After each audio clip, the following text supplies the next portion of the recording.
Ano 2023, também tem diferente leina, em verdade, que nós temos que tratar, não seguro com a mita que nós temos que atender mais pronto que possível, desde o ombudsman. Mita quer lei com nós temos que para hopi tempo atrás ribaje, pero toch mita quer wega nan político as trube de vira realidade e formalidade aqui nós temos que atender com né e mita espera que é por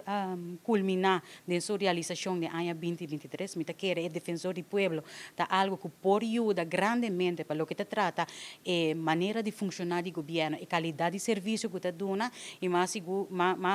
como mita quer é também ajuda tá com a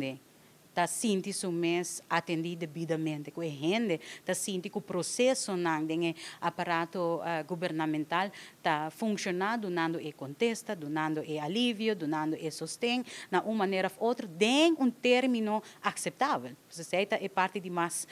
dificultoso para o que trata aparato governamental, tá é tempo que nós cidadãos não tem que para contesta, para permisso, para mudança, ou para tá culminar den hecho que você sentiu frustrado, não contento, e então você queda tacar no hopi tempo com problema. Desse é motivo para que comita haia que o ombudsman tá sendo necessário, so para entregar buquejo, é para vir hasi su sondeio não, é para vir com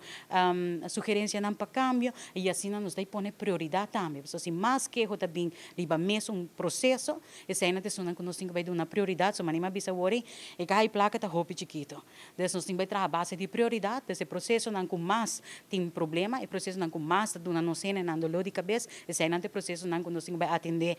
na primeiro lugar.